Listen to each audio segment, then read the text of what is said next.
Decode the world unfiltered இரண்டு செய்திகளை decode செய்ய இருக்கின்றோம்.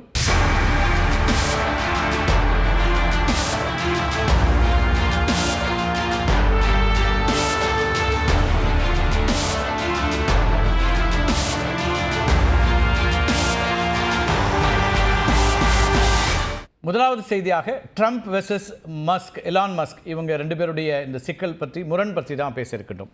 உலகின் மிக அதிகாரமிக்க தலைவர் ட்ரம்ப், நம்பர் 1 பணக்காரர் எலான் மஸ்க். இந்த இரண்டு பேருக்கும் பொதுவெளியில் மோதல் ஏற்பட்டிருக்கிறது. உலக அரசியலில் பெரும் பரபரப்பை ஏற்படுத்துவதாக இந்த மோதல் அமைந்திருக்கிறது. அமெரிக்க அதிபர் தேர்தலில் 2வது முறையாக வெற்றி பெற்ற ட்ரம்ப் புளோரிடாவில் மிகப்பெரிய ஒரு வெற்றி கொண்டாட்டத்தை நடத்தினார். அப்போது எலான் மஸ்கை ஒரு சூப்பர் ஜீனியஸ் அப்படின்னு அவரை பெருமளவுக்கு புகழ்ந்ததோடு ஒரு நட்சத்திரம் பிறந்திருப்பதாக கூட பாராட்டு தெரிவித்தார்.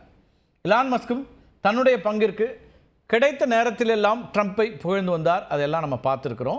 அமெரிக்க அதிபர் தேர்தலில் ட்ரம்ப் வெற்றி பெறணுங்கிறதுக்காக இந்திய மதிப்பில் சுமார் 2100 கோடி ரூபாயை செலவு செய்திருக்கிறார் எலான் மஸ்க். தனக்கு சொந்தமான எக்ஸ் தளத்தில் ட்ரம்ப்புக்கு ஆதரவாக தீவிர பரப்புரையும் செய்து வந்தார் எலான் மஸ்க். இதெல்லாம் நமக்கு தெரியும். அமெரிக்க அதிபர் தேர்தல் வாக்கு எண்ணிக்கையின் போது ட்ரம்ப் குடும்பத்தினருடன் அவர்களுக்கு சொந்தமான மாரியேலாகோ அப்படிங்கிற எஸ்டேட்டில் அன்றைய இரவை கழித்தார். ட்ரம்ப் அதிபராக பதவியேற்ற பின்னர் மஸ்குக்காகவே, எலான் மஸ்குக்காகவே டிஓஜின்ற டாக் அப்படிங்கிற தனித்துறை உருவாக்கப்பட்டது. அதன் தலைவராகவும் நியமிக்கப்பட்டார் மஸ்க். ட்ரம்பினுடைய ஓவல் அலுவலகத்திற்கு மகனுடன் வருவது, செய்தியாளர் சந்திப்பின் போது உடன் இருப்பது என ட்ரம்புடைய லிட்டில் பிரின்ஸாகவே வலம் வந்தார் எலான் மஸ்க்.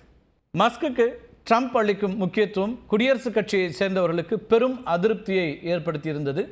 ட்ரம்பை பதவி நீக்கம் செய்ய வேண்டும், மஸ்கை நாடு கடத்த வேண்டும் என கூறி மக்கள் போராட்டங்களில் குதித்த காட்சிகளையும் கூட பார்த்தோம். அங்கெங்கே நடந்தது. ட்ரம்ப் மஸ்க் இடையில் ஒரு புதிய உறவு, நட்பு, இது எல்லாமே 6 மாதங்கள் மட்டுமே நீடித்தது. கடந்த வார தொடக்கத்திலேயே ட்ரம்ப்புக்கும் எலான் மஸ்குக்கும் இடையே அவங்களுடைய உறவில் ஒரு விரிசல் ஏற்பட்டு முறிவு வரை செல்லக்கூடிய அறிகுறிகள் தென்பட்டதை பார்த்தோம். இதற்கு முக்கிய காரணமாக கூறப்படுவது ட்ரம்பினுடைய பிக் பியூட்டிஃபுல் பில் அப்படிங்கிறது தான். இந்த மசோதா வரி குறைப்பை நோக்கமாக கொண்டது.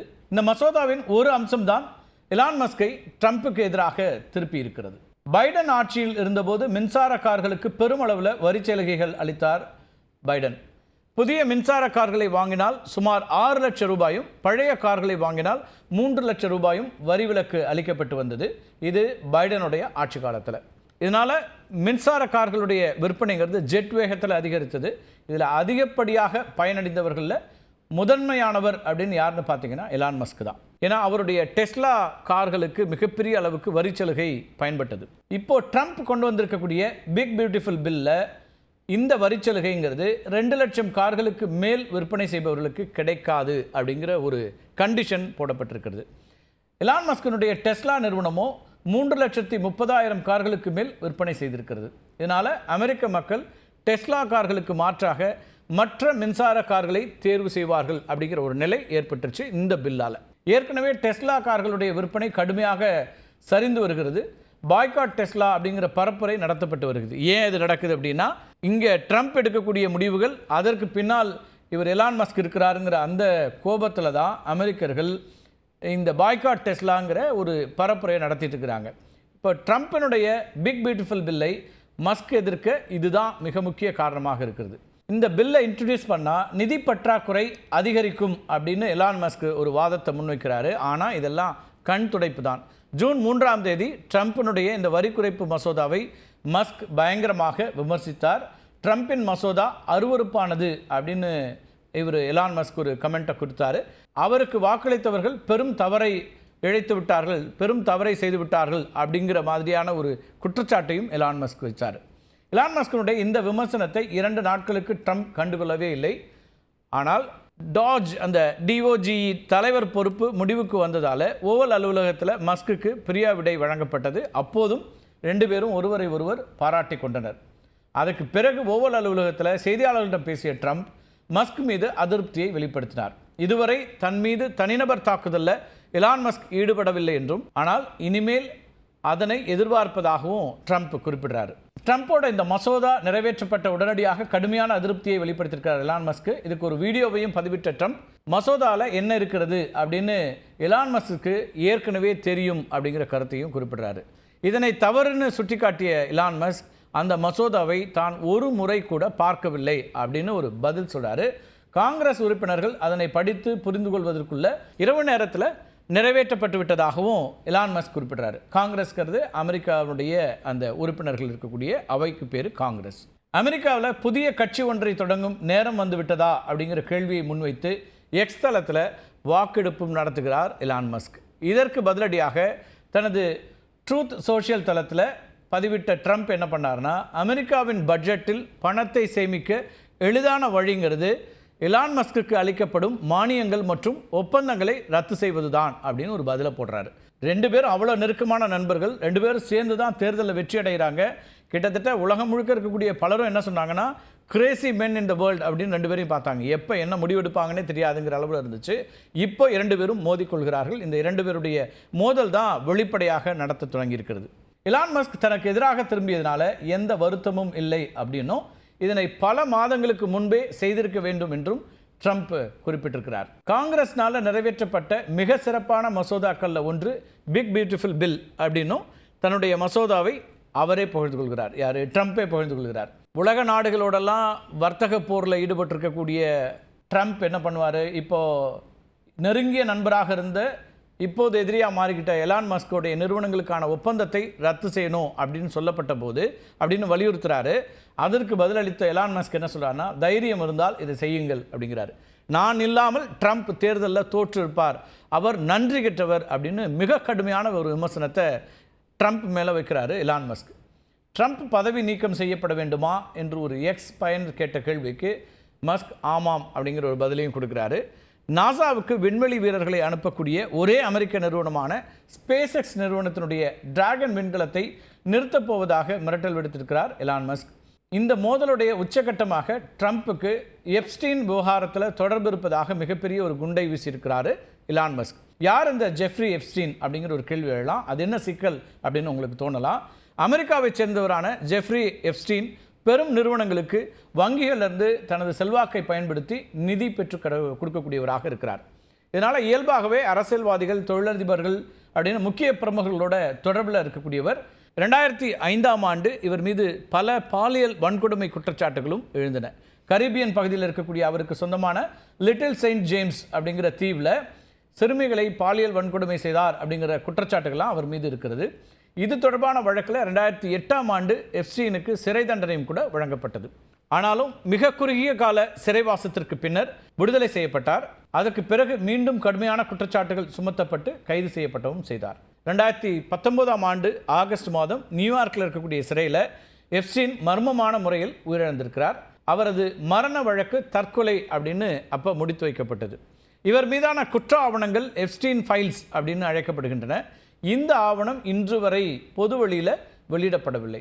எப்ஸ்டீன் ஃபைல்ஸில் ட்ரம்ப் பெயரும் இடம்பெற்றிருக்கிறதாக கூறுகிறார் எலான் மஸ்க். இதுதான் இந்த குற்றச்சாட்டினுடைய உச்சகட்டமான குற்றச்சாட்டாக இருக்குது. இதன் காரணமாகவே இந்த ஆவணங்களை வெளியிடுவதற்கு ட்ரம்ப் முன்வரவில்லை அப்படிங்கிற ஒரு குற்றச்சாட்டையும் எலான் மஸ்க் இப்போ முன்வைக்கிறார். ரெண்டு பேர் ஒன்றா இணைந்த ரெண்டு பேர் இப்படி எதிரிகளானால் என்ன ஆகுங்கிறதுக்கான உதாரணமாக இது இருக்குது. மஸ்கினுடைய இந்த குற்றச்சாட்டுக்கு ட்ரம்ப் தரப்பு இதுவரை எதிர்வினையாற்றவில்லை. ஆனால் நிச்சயமாக எதிர்வினையாற்றுவாங்க அப்படின்ற எதிர்பார்ப்பு இருக்குது. சமூக வலைதளங்களில் வெளிப்படையாக ட்ரம்ப்பும் மஸ்கும் மோதிக்கொண்டதன் காரணமாக ஒரே நாளில் டெஸ்லா கார்களுடைய பங்குகள் 13 லட்சம் கோடி ரூபாய் இழப்பை சந்தித்திருக்கின்றன. எலான் மஸ்கினுடைய தனிப்பட்ட சொத்து மதிப்பு 1,70,000 கோடி ரூபாய் வரை குறைந்திருக்கிறது இந்த மோதல் வெளிப்படையாக வந்த பிறகு. இனி நண்பன் அல்ல எதிரி என உலகின் மிக அதிகாரம் மிக்க தலைவரும் நம்பர் 1 பணக்காரரும் மோதிக்கொள்ள தொடங்கியிருக்கிறது. அப்படிங்கிறது யாருக்கு லாபம் யாருக்கு இழப்பு அப்படிங்கிற விவாதங்களும் இப்போ சமூக வலைத்தளங்களில் பெரிதாக தொடங்கியிருக்கின்றன.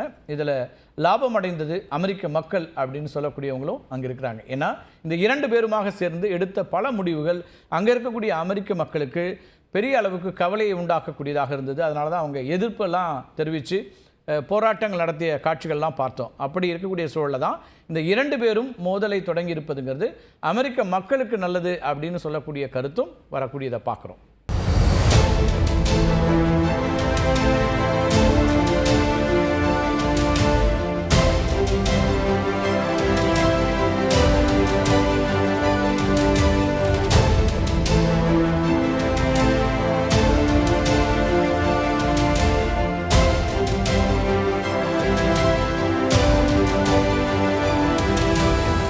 ஐகோட் பகுதியில் இரண்டாவதாக பார்க்க இருக்கிறது காலநிலை செயற்பாட்டாளர் கிரேட்டா தன்பர்க் பற்றியது.